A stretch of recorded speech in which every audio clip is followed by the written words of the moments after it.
पञ्चविधं परियुतं पन्थाफलविधं परियुतियुतं पञ्चविधं परियुतं पन्थाफलविधं परियुतं पञ्चविधं परियुतं पन्थाफलविधं परियुतं पञ्चविधं परियुतं।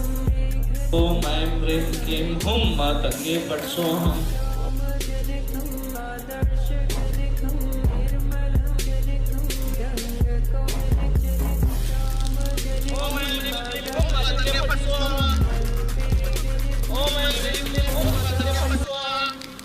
सुदर्शन यज्ञ का आयोजन हो चुका है। इस यज्ञ की शुरुआत हो चुकी है और इस यज्ञ में लोग मंत्रमुग्ध हो चुके हैं। और बता दें कि आप देख सकते हैं कि किस तरह दीप प्रज्वलित कर कर मंत्रों का उच्चारण किया जा रहा है और लोगों में कुछ अलग ही कृतियां भी देखने को मिल रही है। तंत्र विद्या के बारे में हमने हमेशा से सुना ही था, पर आज हम आपको रूबरू करा रहे हैं तंत्र विद्या की सच्चाई से। तंत्र विद्या से लोग किस तरह निवारण पाते हैं अपने कष्टों से, हम आपको लगातार रूबरू करा रहे हैं। लोगों की सच्चाई से किस तरह लोग तंत्र विद्या से अपनी सारे कष्टों का निवारण पाते हैं। आज इस भव्य यज्ञ का आयोजन किया जा चुका है। सुदर्शन यज्ञ के आयोजन के पश्चात से ही लोगों में कुछ अलग कृतियां उत्पन्न हो चुकी हैं। कई लोगों के शरीर कंपन होने शुरू हो चुके हैं। लगातार हम आपको बता रहे हैं तंत्र विद्या की सच्चाई के बारे में और आज तंत्र विद्या के माध्यम से लोगों के कष्टों का निवारण होते हुए हम आपको दिखाएंगे कि किस तरह लोगों के कष्टों का निवारण किया जाता है। तंत्र विद्या के माध्यम से किस तरह लोगों के कष्टों का निवारण होता है। लोगों कई सालों से समस्याओं से पीड़ित थे, उसके बाद जब वो बाबा की शरण में आते हैं तो उनके कष्टों का निवारण हो जाता है।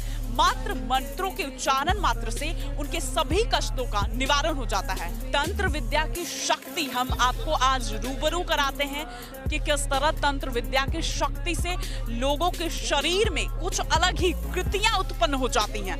लोगों के शरीर में कुछ अलग ही उत्पन्न कृतियां आप देख सकते हैं। इस तंत्र विद्या के माध्यम से लोगों अपने कष्टों का निवारण पाते नजर आ रहे हैं। ये भव्य यज्ञ का आयोजन किया जा चुका है और इस यज्ञ में कई लोग शामिल हुए हैं। इस यज्ञ से लोगों को अपने कष्टों का निवारण करने की एक अलग ही अनुभूति मिलती है और यज्ञ से लोग अपनी सभी कृतियों को दूर करने के लिए अलग ही वाइब्रेशन में आ जाते हैं। सारी नेगेटिविटी निकाल दी जाती है, पॉजिटिविटी उनके आसपास आ जाती है। उनके शरीर में जितनी भी नेगेटिव वाइब्स थी वो निकलने के लिए एक अलग कृति के रूप में दिखाई जा रही हैं। तंत्र विद्या के बारे में हमने मात्र सुना ही था, पर तंत्र विद्या के माध्यम से किस तरह लोगों के कष्टों का निवारण होता है, इससे हम आज आपको रूबरू कराएंगे। इस भव्य यज्ञ का आयोजन किया जा चुका है। इस यज्ञ में कई लोग एकत्रित हुए हैं और अपने कष्टों के निवारण पाने के लिए यहाँ शामिल हुए हैं और एकाग्र होकर मंत्र मुग्ध हो चुके हैं। बता दें कि इस यज्ञ का आयोजन सृष्टि के निर्माण के पश्चात दूसरी बार किया जा रहा है। ये भव्य यज्ञ का आयोजन आज यहाँ पे हो चुका है, जिसमें कई लोग एकत्रित हो चुके हैं और एकत्रित होकर एक अलग अनुभूति का अनुभव करते नजर आ रहे हैं।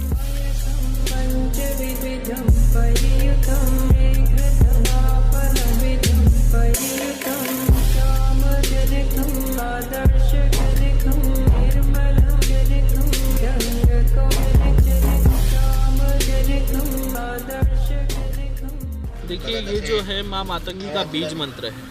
हमने इसी मंत्र से माँ मातंगी की साधना की और ये मंत्र अगर कोई दूसरा आम आदमी बोले तो उसको इतना फ़ायदा नहीं होगा। ये मंत्र जब हमें गुरु द्वारा प्राप्त होता है, जब हम गुरु से दीक्षित होते हैं, ये मंत्र जब सिद्ध होता है तो हमें मिलता है। जब हम इस मंत्र का जाप करते हैं या करवाते हैं तब साक्षात माँ मातंगी यहाँ पर आती है, प्रकट होती है और उसी के बाद ये सबको अलग अलग तरह की अनुभूति होने लगती है। कई लोगों को शांति महसूस हो रही है, कई लोगों को उनके शरीर में कंपन भी हुआ था। हमने खुद रूबरू देखा उनके शरीर के कंपन को, पर उसके बाद वो भूल जाते हैं। नहीं, देखिए, कंपन इसलिए होता है कि उनके शरीर में अगर कुछ भूत प्रेत का अगर साया हो तो भी कंपन होता है। अगर किसी के शरीर में कोई देवीय शक्ति का वास हो तो भी कंपन होता है। तंगी मेरा नाम मैं उलटकर है। शुरू से आखिर तक मुझको अनुभव होता रहा। अभी मैं हवन के लिए आया था तो पहले मैं मुझे देखा कि मातंगी माता दिख रही है,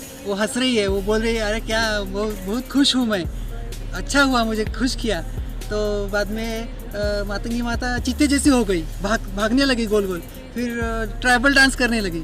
फिर उसके बाद सारे देव ऊपर से आए दिखने लगे मुझे। और जब गुरुजी बोले अभी चाबुक चाबुक लगा तो थोड़ा सा हिलने लगा, वक्त तो ठंडी भाग गई थी मेरी। और उसके बाद मातंगी माता या खोए की बर्फ़ी खा रही थी, उन्होंने बोला गुरुजी को खोए की बर्फ़ी खाओ आप।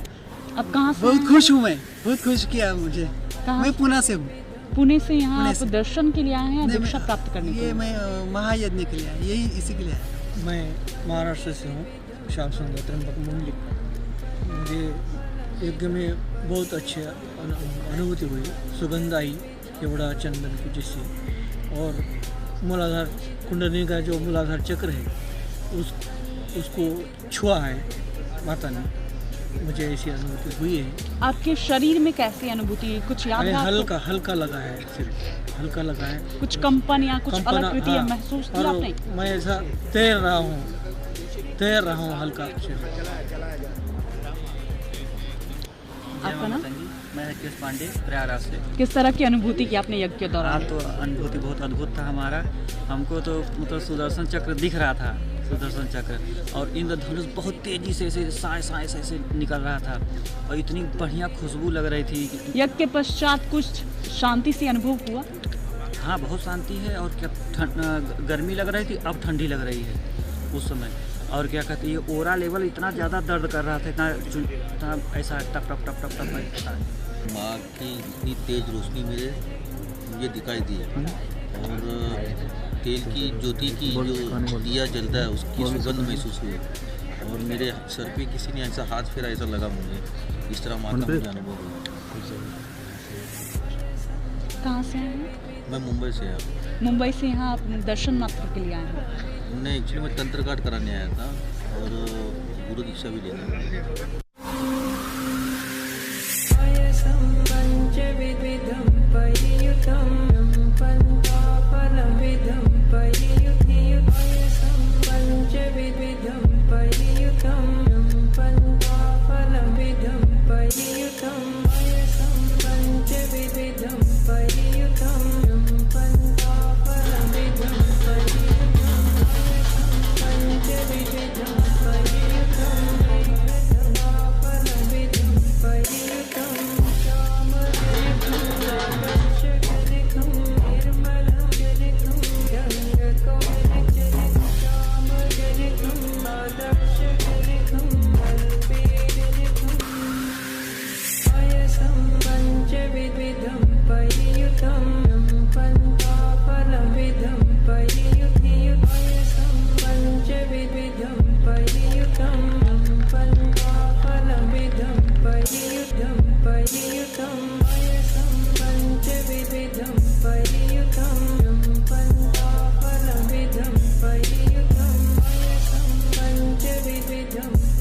ओम ऐं ह्रीं क्लीं हुं मातंगे फट् स्वाहा।